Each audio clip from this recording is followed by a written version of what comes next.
एक बात बताओ, पूछो। ढोलक किससे बनता है? ढोलक जिसे गाना गाते हैं हाँ हाँ, वो लकड़ी से बनता है और रस्सी और मरे हुए जानवर के चमड़ी से भी बनता है। ये फंस गया सी चमड़ी से। हाँ, स्किन से। ज्यादातर बफेलो जो होता है ना, भैंस या बकरे की चमड़ी जो जिसपे हम तबला मारते हैं, ऐसे टक टक हाँ। दोनों तरफ से, रुको जरा। वो दोनों खाल का बना होता है, जानवर के खाल का। उससे क्या फायदा होता है?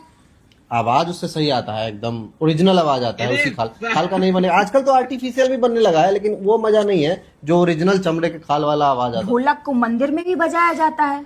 हाँ, आरती होता है तब बजाते हैं ना, मैं भी बजाता हूँ आरती। किसी जानवर की खाल को रस्सी से खींच के तुम भगवान के सामने पीट रहे हो, ये भगवान जी को अच्छा लग रहा है? अरे तो रस्सी से नहीं खींचेंगे, खाल को टाइट नहीं करेंगे तो नेचुरल साउंड कैसे आएगा टक टक का?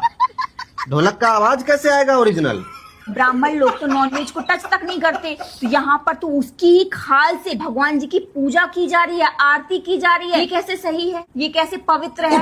तो ये परंपरा है हमारा, पुराना चलते आ रहा है। ढोलक बनता ही था खाल से, अब आजकल आर्टिफिशियल बनाने लगे हैं क्योंकि अब प्लास्टिक का आविष्कार हो गया। प्लास्टिक का भी बन रहा है, अब वही यूज हो रहा है खासकर मंदिरों में। अब पुराने वाले कोई पुराना मंदिर है उसमें अभी भी पुराना ढोलक यूज हो रहा है। पर मैं तो जितने भी मंदिर गई हूँ वहाँ पर पुराना ढोलक ही यूज होता है। और मेरी मम्मी, हम लोग खुद ब्राह्मण है, मेरी मम्मी भी जो ढोलक बजाती हैं वो भी जानवर की खाल का ही बना हुआ है। हाँ, तो मैं बोल तो रहा हूँ, जानवर के खाल से ही बनता था ढोलक। ढोलक बिना खाल के बन ही नहीं सकता था पहले, क्योंकि पहले प्लास्टिक का आविष्कार नहीं हुआ था, तब से ढोलक की प्रथा है। अच्छा। हमारा सनातन धर्म बहुत पुराना है, समझ आ रहा है? जब प्लास्टिक नहीं था तो उससे भी पहले, तो पहले खाल से ही बनता था ढोलक। फिर खाल को हम रस्सी से जब तक टाइट नहीं करेंगे पूरा, तब तक वो तनेगा नहीं, और जब तक तनेगा नहीं तब तक बजेगा नहीं। अच्छा, मतलब भगवान जी चाहते हैं उनके एंटरटेनमेंट के लिए जीव हत्या हम करते जाएं और ढोलक बनाते जाएं।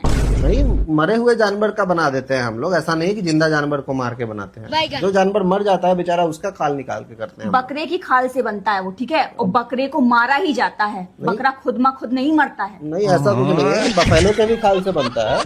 तो मरे हुए जानवर की ही खाल सही, तो मंदिर में तुम उसको कैसे चढ़ा सकते हो? मरे हुए जानवर की खाल अभी लेके चले जाओ मंदिर में चढ़ा। जब हम मंदिर में जिंदा जानवर को मार सकते हैं तो मरे हुए जानवर की खाल पीट रहे, उससे कौन सी बड़ी बात हो गई? हमारे यहाँ बलि दिया जाता है बकरे का, तुम उड़ीसा जाओ, वहाँ भैंसे की बलि दी जाती है। तो जिंदा जानवर को जब हम भगवान के सामने मार रहे हैं, काट रहे हैं, बलि दे रहे हैं, तो ये खाल क्या बहुत बड़ी बात हो गई जो बहुत ड्रामा कर रही हो कि तुम खाल से बजा रहे हो, भगवान के सामने किसी के खाल को पीट रहे हो? अरे हम जिंदा जानवर को भगवान के सामने काट रहे हैं, भगवान को दिखा के। हमारे यहाँ बलि दी जाता है तो बकरे फिर की। तुम लोग ये कैसे कह सकते हो कि तुम नॉनवेज को टच तक नहीं करते? मंगलवार को नहीं छूते हैं हम लोग, बृहस्पतिवार को नहीं छूते हैं हम लोग, नॉनवेज को नहीं छूते।